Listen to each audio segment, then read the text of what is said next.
13 अगस्त 1947 ये all India radio Lahore है। आप हमारे अगले ऐलान का इंतजार कीजिए। 14 अगस्त 1947 ये रेडियो पाकिस्तान लाहौर है।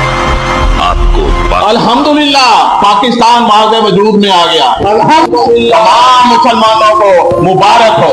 हमारी काविशें, हमारी कुर्बानियां, हमारी दुआएं रंग लाएं। आपने जो खबर सुनाई है मुझे यकीन हो गया, आज हमारे बुजुर्गों की कुर्बानियां रंग ले आएंगी, रंग ले। अल्लाह शुक्र। जश्न मनाओ, आज से हमारी नस्लें आजाद होंगी। अच्छा, मैं ये खुशखबरी मस्जिदों में ऐलान करा के पूरी कौम को सुना के आता हूँ। अच्छा, आज से हम आजाद होंगे। अब हम अपनी पूरी जिंदगी कुरान और सुन्नत के मुताबिक गुजारेंगे इंशाअल्लाह। हम सब ने अपने इस मुल्क की खातिर अपने आबाओ जदाद की जमीनें और जदाद तक कुर्बान कर दी है। आज इसी खुशी में मैं मिठाई लेके आता हूँ।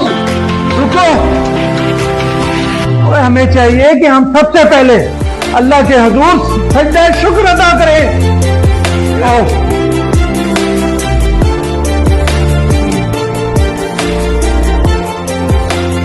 अब मुझे इजाजत है, मिठाई ले आऊं? ले आओ। हाँ हाँ, क्यों नहीं?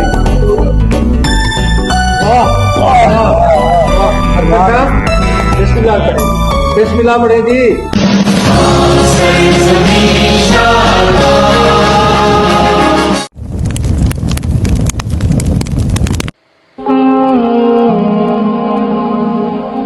प्रोफेसर अकबर साहब, खैरियत? आप रो क्यों रहे हैं? बस बेटा, मैं अपनी खातिर नहीं, मैं इस कौम की खातिर रो रहा हूँ। प्रोफेसर साहब, आप कौम की खातिर क्यों रो रहे हैं? क्या हुआ कौम को? जो नई नस्ल है ना, मुझे समझ नहीं आ रही उसको हो क्या गया है। हमारे आबाओ अजदाद ने चीर-खार बच्चों से लेकर बूढ़ों तक अपनी गर्दनें कटवा दी इस मुल्क के लिए, लेकिन आजकल जब मैं देखता हूँ करप्शन अरूज पे है, चपलिश है, कीना परवरी है, चोरी है, डकैतियां है, दहशतगर्दी है, और इस मुल्क में क्या कुछ नहीं हो रहा।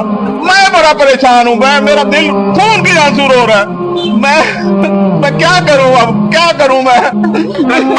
अकबर साहब, आप कह तो ठीक रहे हैं, लेकिन आपके रोने से क्या इस माशरे में कोई मुस्बत तब्दीली आएगी? बेटा, अगर मैं आज एक रो रहा हूँ तो कल दूसरा भी रोएगा। इसी तरह एहसास बढ़ता जाएगा और फिर कौमों में बटे पड़े हैं। कोई कहता है मैं सिंधी हूँ, कोई कहता है मैं पंजाबी हूँ, कोई कहता है मैं सुरैकी हूँ, कोई कहता है मैं बलोची हूँ।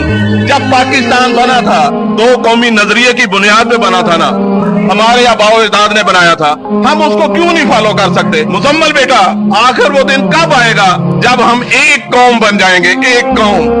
प्रोफेसर साहब, आप इस कौम को एक कौम बनाने की बात कर रहे हैं, जो कौम अपनी यौम आजादी का दिन मोटरसाइकिलों के सलेंसर उतार कर जश्न मनाने में गुजार देती। बेटा, मैं इसलिए तो रो रहा हूँ, ये कौम कब सुधरेगी? बेटा, 70 साल हो गए पाकिस्तान की उम्र जो है, और इसी तरह हम देखते आ रहे हैं कि पाकिस्तान कब तरक्की करेगा।